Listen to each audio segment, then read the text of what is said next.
سلام دلبر جان، امیدوارم که حالت عالی باشه. خوش اومدی به این جلسه تمرینی. امروز قرار تمرینات مربوط به سلامت رحم تخمدان رو انجام بدیم که خیلی ازم درخواست کرده بودین. توی اینستاگرام یه تمرین ساده براتون گذاشتم اما سوگلی منه. امروز اینجا هم تمرینش میکنیم، ولی چند تا تمرین دیگه هم داریم که حسابی حال خوب رو توی رحم تخمدان تجربه کنیم با هم دیگه. اول از همه چشماتو ببند، به حالت نشسته راحت یا خوابیده قرار بگیر. کف دست‌ها به سمت بالا.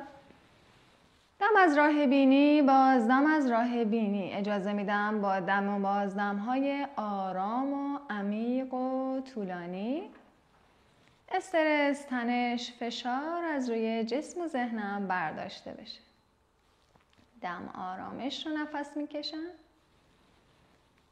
بازدم آرامش رو توی کل بدنم پخش میکنم. خط اخمت رو باز کن. دم، بازدم. یه بار دیگه دم عمیق، بازدم عمیق. همین حالا که در آرامترین حال ممکن هستی، یادت نره که این پست رو لایک کنی، توی چنل سابسکرایب کنی و زنگوله رو روشن کنی در اسرع وقت تمام پست ها آموزشایی که برات میذارم به دستت برسه. تمرین اولمون به حالت نشسته است که یه خون رسانی توی بالاتنه داشته باشیم و خون تازه رو کامل احساس کن. دست راست رو ببر به سمت راست، یه مقدار دست چپت رو بیار بکش روی گوشت. اگر میتونی آرنج راستت رو روی زمین بذار و گردنتو بچرخون. نگاه کن به انگشت میانی دست چپت. دست چپ رو میتونی به گوشت نزدیک تر کنی. نفس بکش. یک کشش عالی توی سرتاسر پهلوی چپ داری و همینطور پایین شکم یک کششای ریزی داری روی عضلات کف لگن کار میکنی، داری خون رسانی میکنی. دستا رو بیار بالا موازی هم. برو به سمت چپ. نفس بکش. دم و بازدم. همین الان داریم روی سلامت گردن هم کار میکنیم. داریم روی سلامت اعصاب ستون مهره هم کار میکنیم. برگرد وسط. تمرین اولمون رو به حالت نشسته انجام میدیم. من نیم رخ میشم که هم گلا رو داشته باشی و هم از نیم رخ منو ببینی. ستون مهرت رو صاف کن. اگر میتونی بدون کمک دست، یعنی همین حالتی که نشستی بدون اینکه از دستت کمک بگیری، پای راستتو بیار بالا، برگردون. اگر نمیشه دستا رو پشت بدن کاپ کن که پشتت گرد نشه، یعنی با پشت صاف این کار رو انجام بدی. پای راستتو بیار بالا، برگرد و میتونی دستتو عقب‌تر ببری یا دنبالچتو حتی دورتر کنی از بدنت. پای راست بالا، برگرده، بازدم، دم بالا، بازدم پایین، دم، بازدم، دم، بازدم. اثرش رو زیر شکم کامل داری حس میکنی. با دم و بازدم اگر همراهش کنی اثر تمرین رو خیلی بیشتر احساس میکنی. استراحت داشته باشیم. این تمرین رو به همین حالت اگر که نشد دستتو بذار روی زمین کاپ کن یا کف دستتو کامل بذار، ولی دقت کن سینت کامل باز بشه. تمرین یه دور دیگه انجام میدیم. اگر که کسی میتونه دستاشو موازی هم قرار بده، پای راست بالا، برگرده، پای چپ بالا، برگرده. 5 بار انجامش میدم. 1 2. میتونی پاتو پوینت کنی، نافتو کامل بده داخل. داری روی سلامت عضلات پایین کمر هم کار میکنی. در واقع روی سلامت ستون مهرت هم کار میکنی. لبخند یادت نره. برای استراحت هم میتونی کف پاتو بند بچسبونی یا پشت صاف. اگر گرد میشم اشکالی نداره. باز اینجا یک کشش خیلی خوب به کنار داخلی رانم و همینطور عضلات کف لگن دارم خون تازه رو میارم به عضلات کف لگن. نفس بکش. برمیگردم. دور آخر رو میخوام کاملتر انجام بدم. دستم موازی هم. پنجه پاتو بذار روی زمین. به قدری بیا عقب که نه پشتت گرد بشه نه بیفتی به راست و چپ. تعادلتو بتونی حفظ کنی. در واقع این حرکت هم یه حرکت تعادلی هست. پای راستتو بیار بالا، مچ پاتو در خط زانوت بیار، برگردون. 1 2. میتونی شست پاتو بذاری روی زمین پایی که برمیگرده. میتونی هم نذاری. 3 4. لبخند. 5. نفستو عمیق کن. بعد پاها رو نگه دار بالا و یه استراحت بده.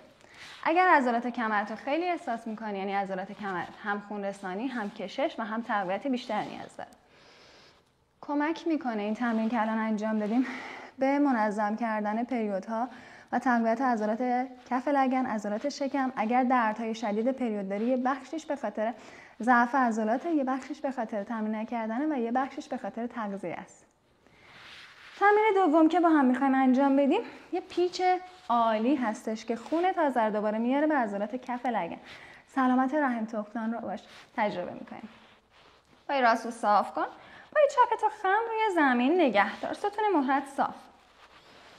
دم بگیر، باز دم. دم دست راست بیاد بالا. دست چپت بیاد بالا، پشت بدن کاپ بشه.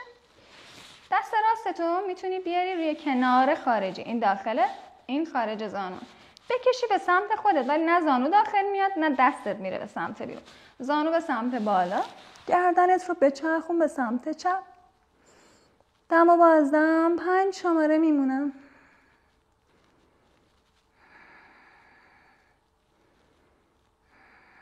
این تمرین خونرسانی کامل داره به عضلات شکم، کف لگن و همینطور گردن. روی تنظیم اعصاب ستون مهره و گردن هم زمان کار میکنیم و روی رفع گرفتگی و تنش از عضلات کف لگن امروز مد نظرم هست، ولی روی کل بدن اثر خوب داره. سمت دیگه پای راستت رو خم کن، دست رو بیار بالا، دست راستت میره پشت کاپ میشه، دست چپت همونطور که گفتم میپیچم کامل. در حد حال خوب بپیچ. اگر که پریود هستی و فشار داره رود کمتر بپیچ. دم و بازدم.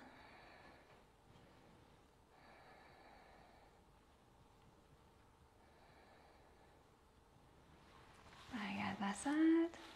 مرسی. پاها رو صاف کن، ستون مهرت صاف. دست رو با دم بیار بالا، بازم با پشت صاف بیا پایین. اولین جایی که حس میکنی کدوم قسمته؟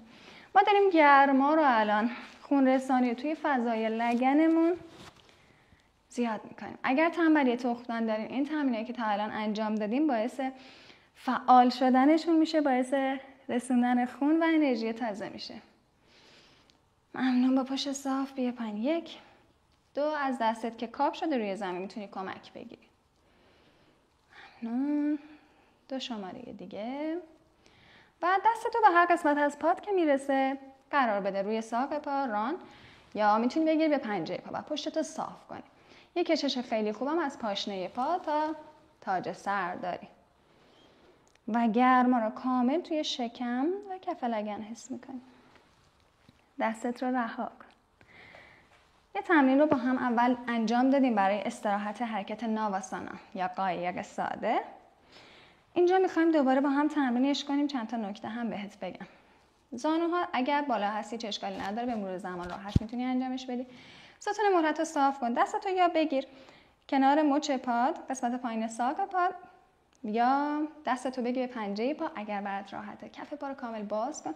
مثل حالت دستمون میشه که قنوت میگیریم. اگر برات ممکنه، اگر نه فشار نیار. با دم پاهاتو بیار بالا، بازدم برگرد.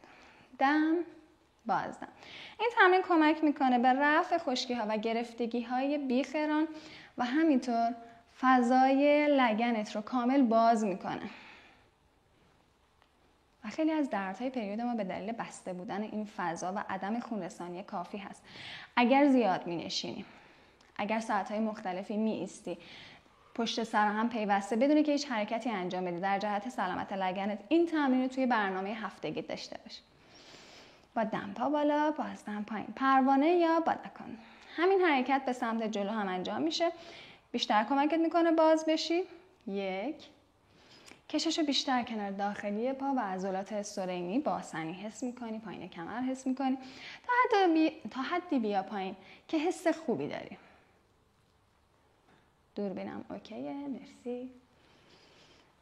دم و بازدم، پایین بمون.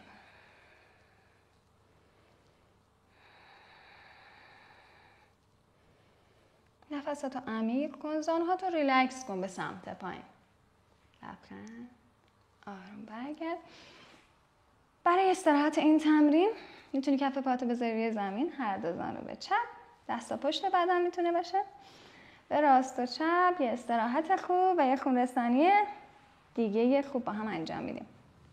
برای تمرین بعدی اگر در حالت نشسته تمرین اول رو نتونستی انجام بدی، به پشت آروم قرار بگیر، دستات کنار بدنت، پای راست از زمین جدا کن، برگردون.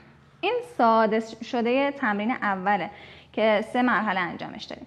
اگرم میتونی هر دو پا رو جدا کن، پای راست بره نزدیک زمین، برگرده پای چپ بره. ما 5 بار با هم انجام میدیم. 2 3 میتونی 3 دور 5 تایی، 7 تایی یا 10 تایی انجامش بدی. خوب نفس بکش. شکمو بده داخل. سعی کن گودی کمرت رو روی زمین نگه داری. بهتر بگم پا رو تا جایی ببر پایین که گودی کمرت سعی نکنه از زمین جدا بشه. ممکنه عضلات کمرت ضعیف باشه یا شکمت. به مرور زمان با تمرین میتونی راحت انجامش بدی. از همینجا پای راست به سمت راست ریلکس کن. یه مقدار فاصله بده بین دو پا و چشماتو ببند. دنبالچت رو ریلکس کن. فضا برای شانه و گردنت باز کن. دستاتو ریلکس کن. 5 دم و بازدم در این حالت میمونم.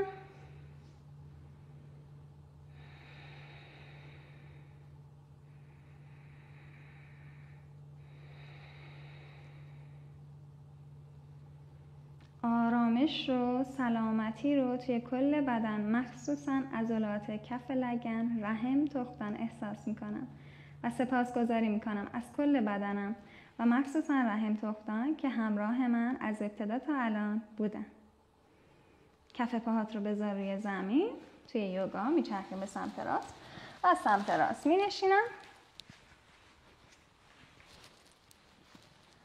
تمرین نوش جانت. مرسی که برای خودت، برای سلامتیت وقت میذاری و اهمیت میدی.